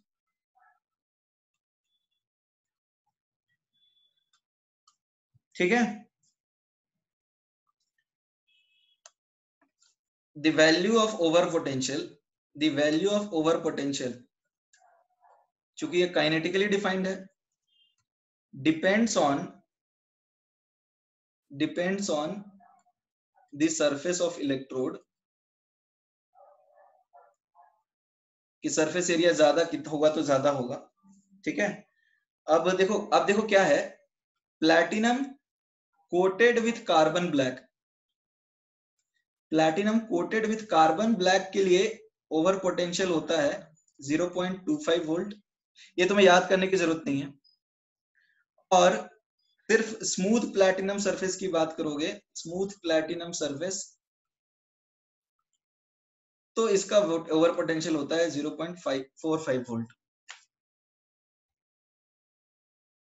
Okay, तो अब देखो कहानी क्या है, देखो ओवर पोटेंशियल ऑब्वियसली एडवांस के एग्जाम में रिलेवेंट होगा, ज्यादातर बुक्स इसके बारे में कुछ लिखते नहीं है। If you go through multiple books then you will not find any detailed explanation written about over potential, but हाँ नाम जरूर रहता है हर जगह पे। ये तुम इलेक्ट्रोलिसिस पढ़े होगे तो हर जगह नाम लिखते हैं कि व्हाट इज ओवर पोटेंशियल, नाम लिखते हैं, बट ज्यादा डिटेल में बात नहीं करते इसके बारे में। बट हाँ एडवांस के लिए आपके लिए रिलेवेंट है, मतलब आपको जानना चाहिए क्या है। तो आई होप ये बात आपको समझ में आई होगी। Like what have we seen कि वाटर का जो स्टैंडर्ड ऑक्सीडेशन और रिडक्शन रिएक्शन है, वाटर का जो स्टैंडर्ड ऑक्सीडेशन और रिडक्शन रिएक्शन है उस वो जो है नॉर्मली डेल्टा जी के हिसाब से थर्मोडायनेमिकली हम बताते हैं -1.23 और 0.83, बट वो एक्चुअली में रिएक्शन का रेट बहुत स्लो रहता है और वाटर का एक्टिव मास कांस्टेंट है तो कॉन्सेंट्रेशन भी कांस्टेंट है, हम कुछ नहीं कर सकते, सिर्फ टेम्परेचर बढ़ाने के अलावा हमारे पास कोई उपाय है नहीं। I will tell you Aditya surface पे क्यों डिपेंड करता है, ठीक है। अब बात ये है कि हम क्या करें, अब टेम्परेचर भी नहीं बढ़ा सकते तो हम क्या करते हैं, ज्यादा ईएमएफ दे देते हैं। ज्यादा ईएमएफ देने से क्या होता है एवरीबॉडी, ज्यादा ईएमएफ देने से थर्मोडायनेमिक्स चेंज हो जाता है, रिएक्शन ज्यादा स्पॉन्टेनियस है, ठीक है, तो ऑब्वियसली काइनेटिक्स भी चेंज होगा। Is that clear? दूसरा तरीका ये है कि अब why does it depend on surface, everybody ये सवाल पूछ रहे हैं आदित्य कि ये सरफेस पे क्यों डिपेंड करता है, कोई बता सकता है क्यों डिपेंड करता है सरफेस पे? एवरीबॉडी सरफेस पे क्यों डिपेंड करता है?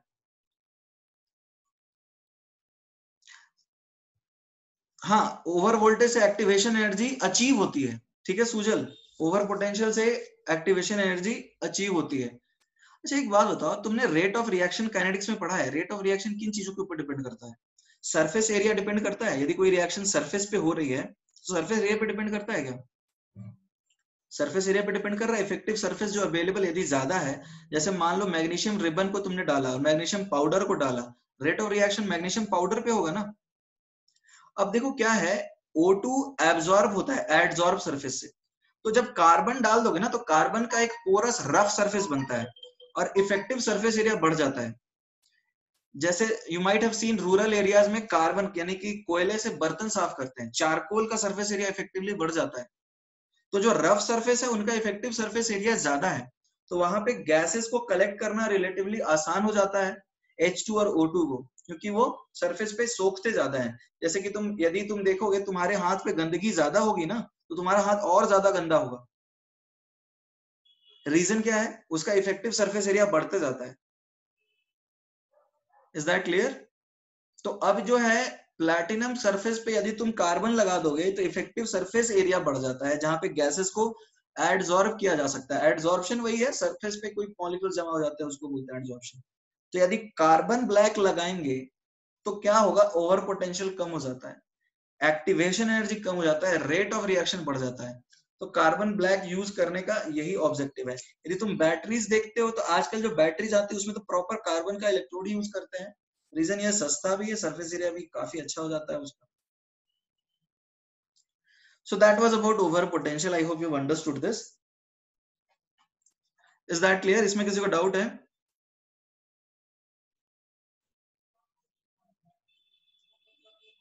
Everybody, is that clear? Okay. इस पे न्यूमेरिकल आते हैं क्या? हाँ, हम लोग वही करने वाले हैं, हम लोग न्यूमेरिकल ही करने वाले हैं, so don't worry about that. Relation between over voltage and surface area inversely proportional है। ज्यादा सरफेस एरिया होगा तो ओवर वोल्टेज कम लगेगा। ठीक है, okay fine. Now see, normally unless given, यदि तुम्हें एग्जाम में नहीं दिया है तो you will assume over voltage is equal to 0। Everybody, is that clear? जैसे पिछला क्वेश्चन देखो हमने किया था ना, पिछला क्वेश्चन हाइड्रोजन वाला किया था, मेटल और कंपटीशन, वहां पे मैंने कुछ भी ओवर वोल्टेज तुम्हें नहीं दिया था। तो यदि कुछ नहीं दिया है तो you will assume over voltage is 0। Is that clear?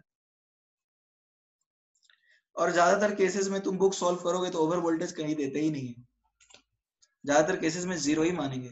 Is that clear? जैसे पिछले क्वेश्चन में हमने 0 ही माना है।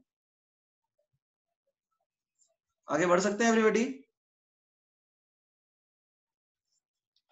Okay, so let us take up example now. हम लोग करते हैं, कुछ एग्जांपल्स लेते हैं। तो let us see electrolysis of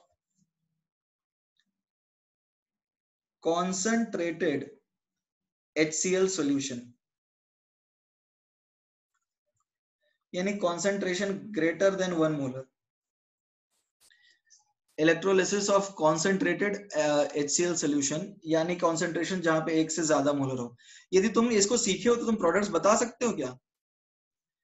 concentrated HCl का हम इलेक्ट्रोलिसिस करेंगे जिसमें पानी है, ठीक है, बट पानी मतलब मोलारिटी HCl का 1 है। तो अब जरा देखते हैं कि यहाँ पे एनोड पे क्या होगा। एनोड पे देखो क्या है, H2O का ऑक्सीडेशन हो जाएगा, ठीक है, और Cl माइनस क्या होगा? Cl माइनस तुम्हें पता ही है ना, HCl जो है H प्लस और Cl माइनस देगा, तो Cl माइनस एनोड पे जाएगा, ठीक है, और H प्लस कैथोड पे जाएगा।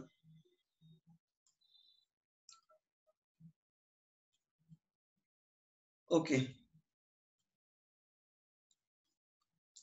अच्छा ये तो सब लोग जानते हैं कि यहाँ पे H2 बनेगा कैथोड पे, ये तो सब समझ रहे हैं। तो बट बताओ H2 कहां से आएगा? मतलब एसिड से आएगा या पानी से आएगा?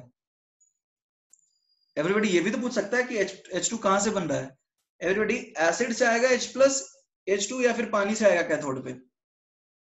पानी से आएगा, कथन से पानी से आएगा। Anybody else? अरे it will always come from the acid. Is that clear everybody? तुम खुद देखो ना, तुम्हें तो कुछ वैल्यू थोड़ी दिया है, तो ऑब्वियसली पानी से आएगा या एसिड से आएगा? एसिड से आएगा एवरीबॉडी। ये समझ में आ रहा है कि H2 कहां से आ रहा है? यहाँ पे H2 आ रहा है फ्रॉम एसिड। H2 मतलब कैथोड की बात कर रहे हैं, और वो आ रहा है कहां से? एसिड से। इसमें किसी को डाउट है तो पूछ लो। इसमें किसी को डाउट है? देखो ना, ये 0 वोल्ट और ये -0.83 कॉन्सेंट्रेशन पे डिपेंड करता है ना। अच्छा ठीक है, Sara will come to your point, please wait. Concentration पे डिपेंड करता है, that obviously depends on concentration. Welcome to your point. Okay, now talking about anode. देखो एनोड पे तो यहाँ पे प्रोडक्ट जो बनता है वो Cl2 बनेगा। क्यों? देखो E होता है E0 cell -0.0591 log partial pressure of Cl2 की power 1/2 upon concentration of Cl minus. यदि मैं इसको ऐसा लिख दूं +0.0591, तो ये आएगा log Cl minus upon partial pressure of Cl2 की पावर 1/2। अब यदि यदि मैंने पार्शियल प्रेशर ऑफ Cl2 को 1 atm ले लिया, ठीक है, अब यदि मैंने पार्शियल प्रेशर ऑफ Cl2 को 1 atm लिया तो ई सेल तुम्हारा आएगा E0 plus 0.0591 log Cl minus. तो तुम ये भी देख रहे हो कि ये जो ऑक्सीडेशन पोटेंशियल है ऑक्सीडेशन का, वेदांत सेज वीक एसिड लेंगे तो H2O से आएगा। अच्छा ओके, अच्छा वेदांत ये बात तुम कैसे बोल रहे हो कि वीक एसिड से लोगे तो H2O से आएगा? तुम ऐसे भी सोच सकते हो कि इफेक्टिव H प्लस जो H2O से आता है वो 10 की पावर -7 होता है, ठीक है, और H प्लस यदि तुम वीक एसिड से भी लोगे जैसे एसिटिक एसिड तो वो भी 10 की पावर -3 दे देगा ना। तो ज्यादा H प्लस तो तुम वैसे भी सोचोगे तो एसिड से ही आएगा ना, कॉमन आयन इफेक्ट भी लगा सकते हो तुम। अरे एवरीबॉडी, ये तो सब लोग कन्विंस्ड हो गए ना कि H प्लस के सामने H2O डिसोसिएट होगा ही नहीं, वो तो डायरेक्टली इसको इलेक्ट्रोलिसिस से पड़ेगा, और H प्लस तो आराम से H2 दे देगा। उस केस में कॉन्सेंट्रेशन पे तो डिपेंड करेगा ही नहीं everybody. Is that clear? In the presence of acid water will behave like a non electrolyte, तो उसको तो वो एक थर्मोडायनेमिक काइनेटिक प्रोसेस से H2 निकाल रहा है। Is that clear?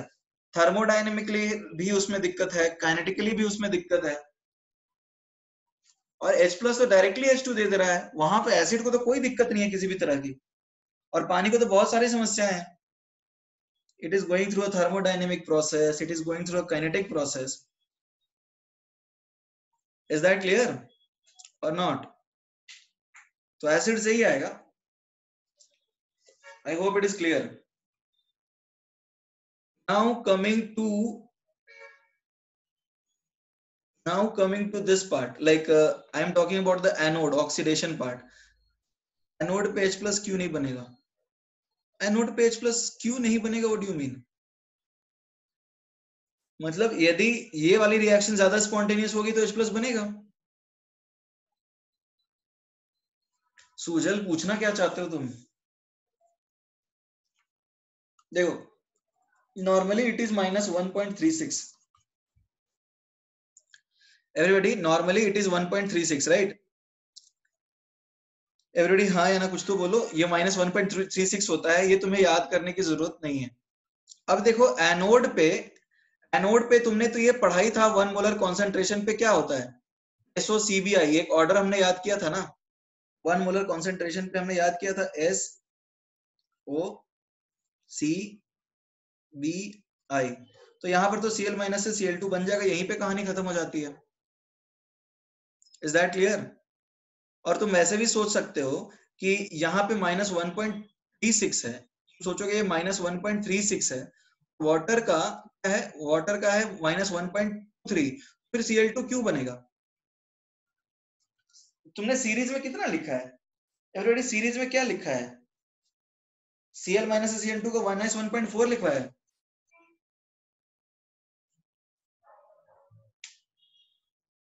ठीक है, -1.36 होता है एग्जैक्ट वैल्यू, राउंड ऑफ करके लिख दिया होगा, ठीक है।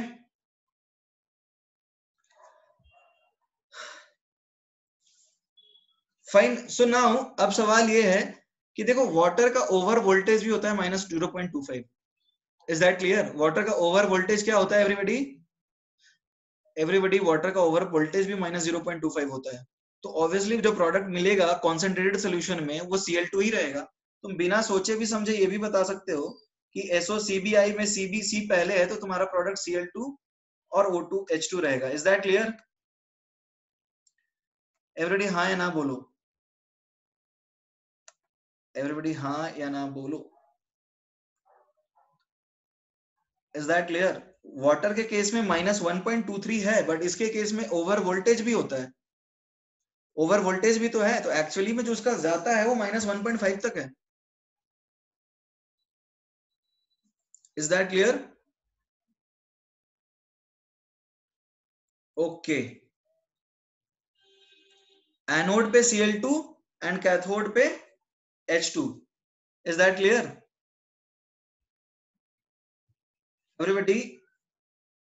यहाँ पे Cl2 एनोड पे और कैथोड पे H2। इज दैट क्लियर और नॉट? एक्चुअली आदित्य, तुम्हें ये बात याद रखनी पड़ेगी कि ओवर वोल्टेज नहीं दिया रहता है।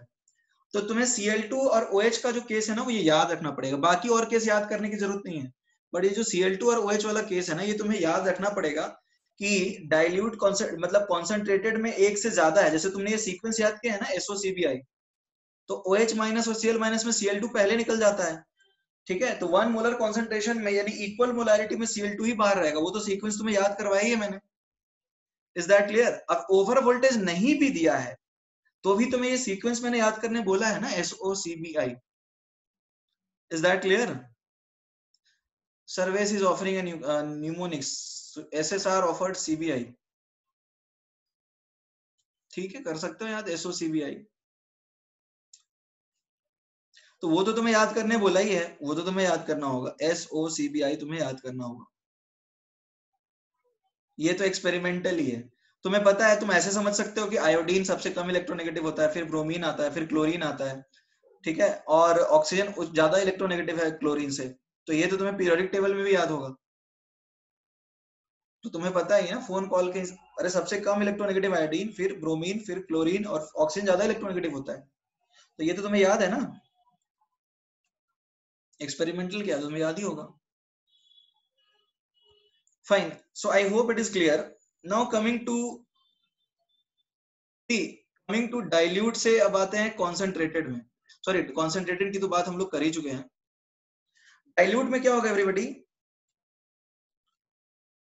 डाइल्यूट HCl, देखो डाइल्यूट HCl मान लो जैसे 10 की पावर -3 मोलर है, तो यहाँ पे कैथोड पे क्या होगा एवरीबॉडी? कैथोड पे तो यही रिएक्शन होगा।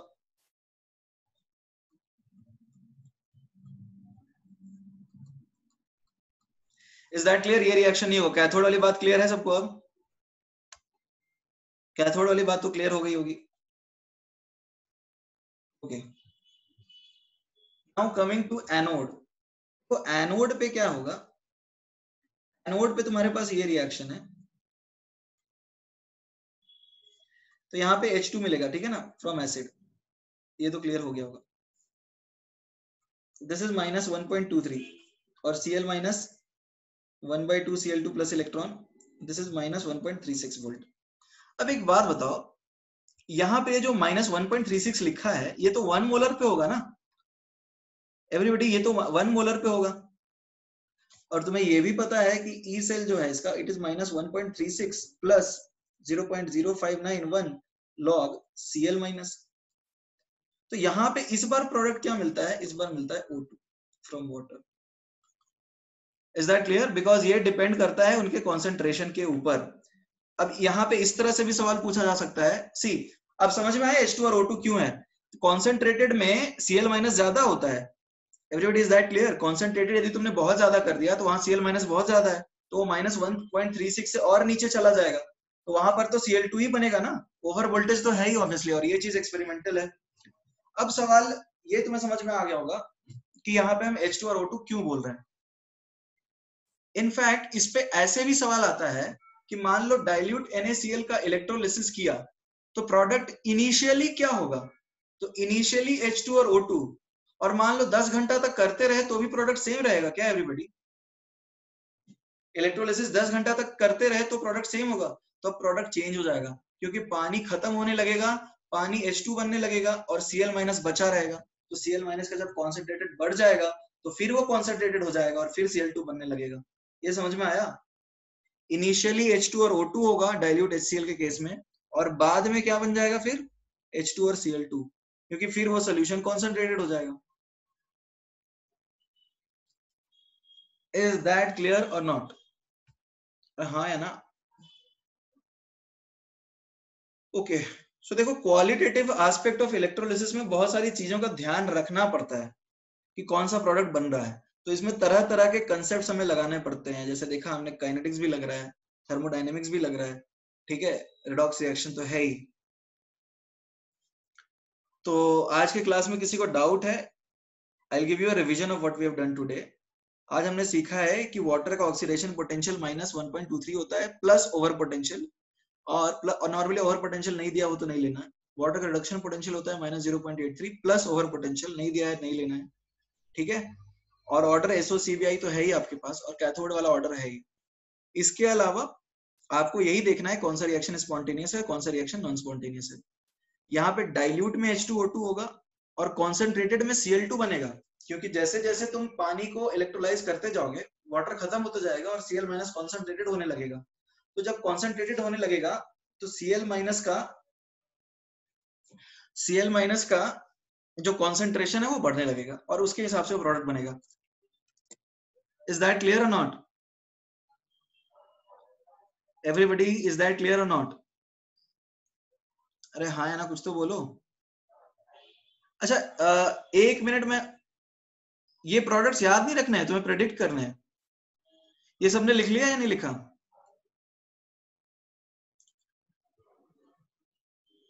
ओके ठीक है, तो देखो अभी वी हैव स्टार्टेड इलेक्ट्रोलिसिस, इसमें बहुत सारी चीजें हैं, तो we will cover that in the next class. Fine, good bye.